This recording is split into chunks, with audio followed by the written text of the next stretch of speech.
I always see people use the inside rein. When they steer a horse to the left, what happens is, this bothers me more than anything. Now notice what I have here. In dressage, this is called straightness. This is called relative straightness. Because why?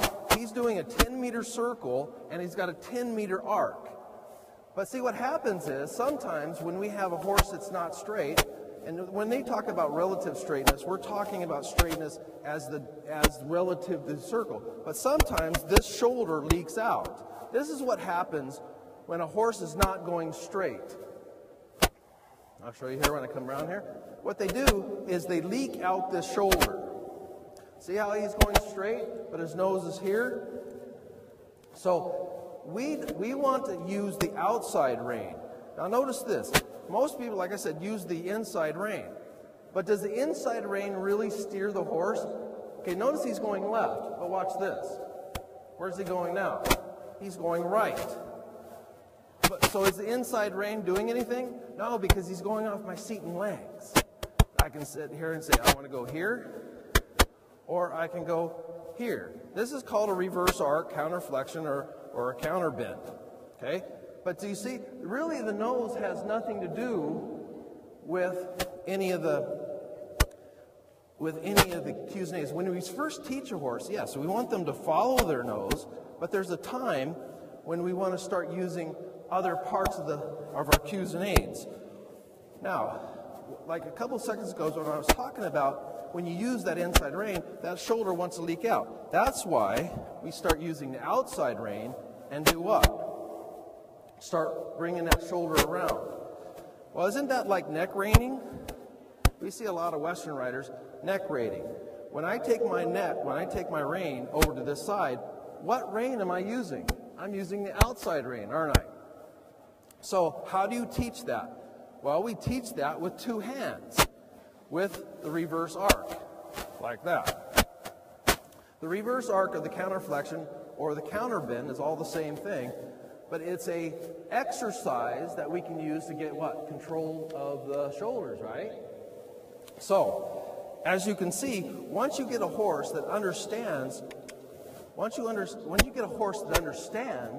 how to steer with your seat bone, you don't even need your hands anymore, because you have 6 cues and aids, don't you? So you should be able to take your horse and steer your horse all over the arena, because why? You used your hands to teach the horse your seat and your legs.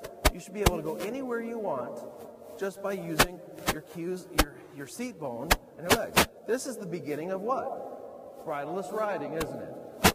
Now, a lot of the problems with Western riders is they've been told, oh, ride on a loose rein. Okay? Yes, we want to ride on a loose rein as a Western rider. However, when we train horses, we ride with contact. There's a reason why English people ride with contact. Why? Because they're controlling every single movement.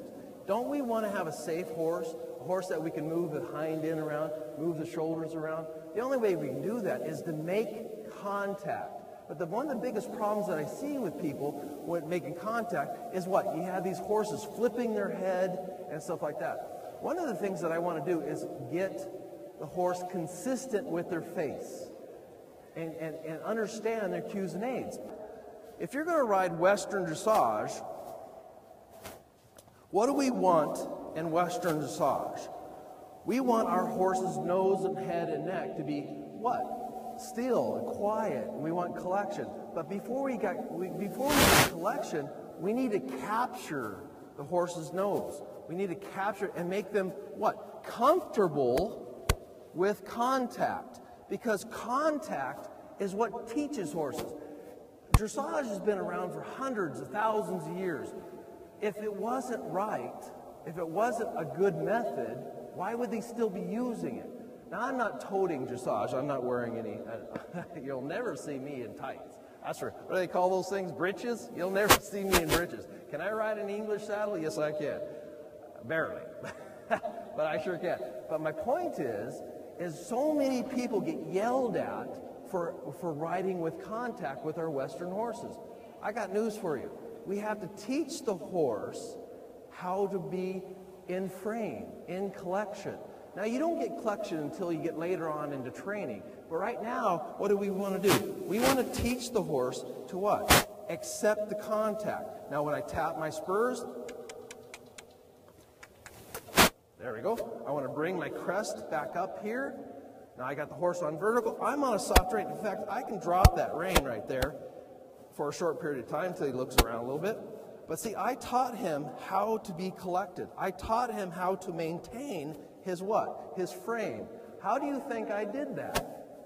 I did it with contact. How is a horse supposed to know how to hold himself in frame if I'm always not showing him with a loose rein?